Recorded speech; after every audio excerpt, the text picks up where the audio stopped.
Assalamualaikum warahmatullahi wabarakatuh. Apa kabar Ananda semuanya? Mudah-mudahan kita semuanya diberikan kesehatan ya. Walaupun kita belajar di rumah, tetap semangat ya.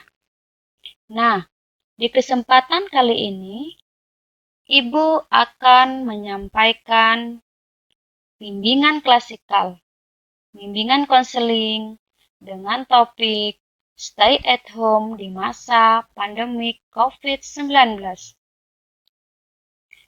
Nah, tujuan pembelajaran ini adalah peserta didik mampu menerapkan kebijakan pemerintah agar tetap stay at home di masa COVID-19.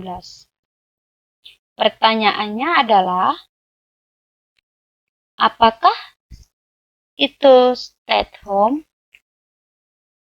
Apakah itu stay at home? Yang kedua, mengapa kita harus menerapkannya di masa pandemi COVID-19 ini? Yang ketiga, apakah tujuannya? Dan yang keempat, kegiatan apa saja yang dapat dilakukan saat stay at home COVID-19? Untuk ini, Ibu sudah mempersiapkan materinya untuk Ananda semuanya. Yang terpenting adalah Ananda semua bisa menerapkannya di masa pandemik COVID-19 ini. Nah, stay at home artinya di rumah saja. Ini merupakan kebijakan pemerintah untuk ditaati bersama.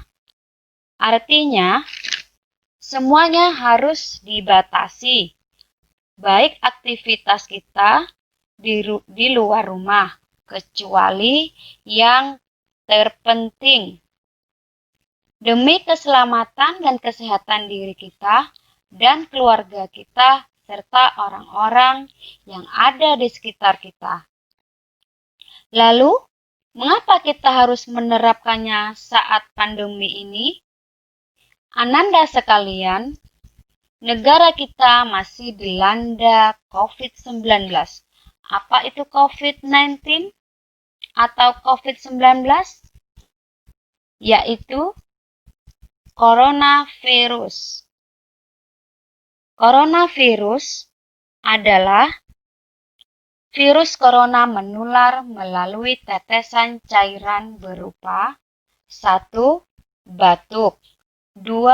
Bersin, yang ketiga kontak pribadi, yang keempat menyentuh benda-benda dan tempat-tempat yang terkena virus.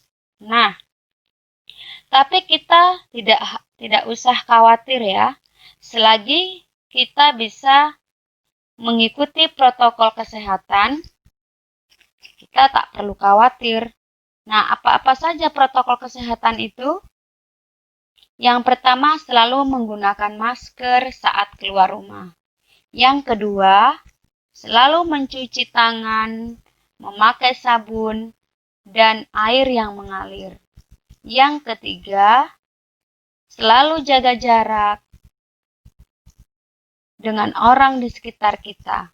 Dan yang keempat, hindari tempat keramaian.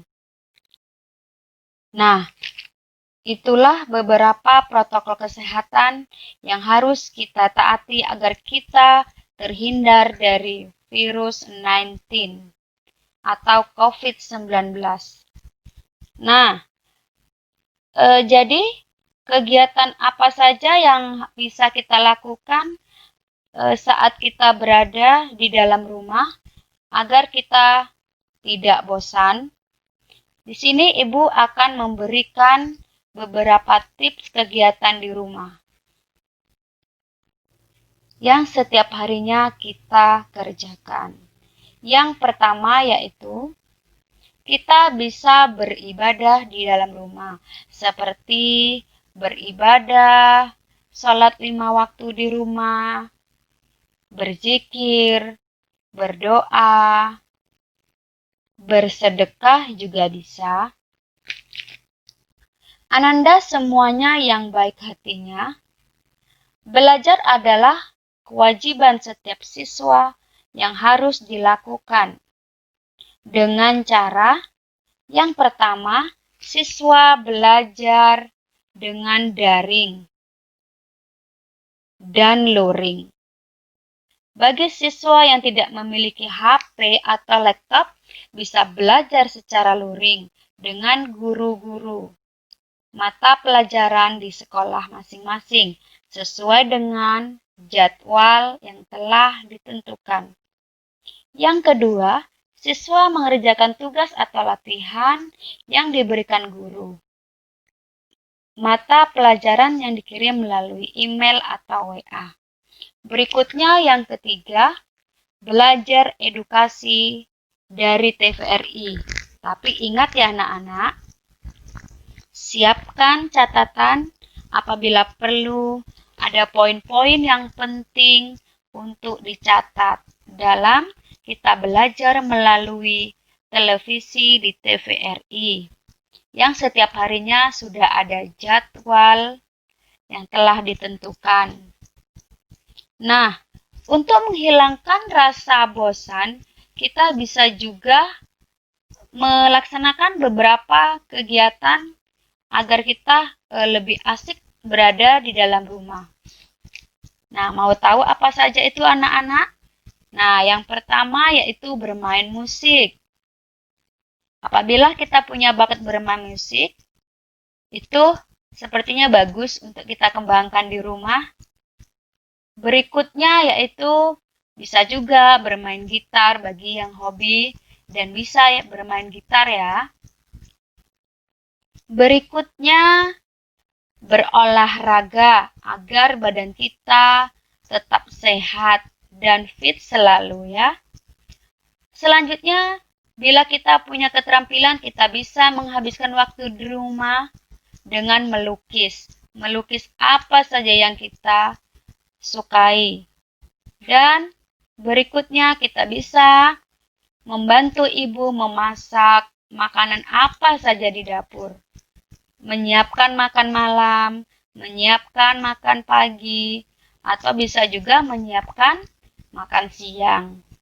Nah, berikutnya bisa juga kegiatan itu kita kerjakan yaitu menanam atau membuat tanaman di halaman rumah atau menanam apa saja yang kita sukai. Nah, mungkin itulah pembelajaran yang dapat Ibu sampaikan. Mudah-mudahan bermanfaat bagi kita ya. Tetap jaga kesehatan ya Ananda semuanya. Sekian dari Ibu. Sekian dan terima kasih. Wassalamualaikum warahmatullahi wabarakatuh.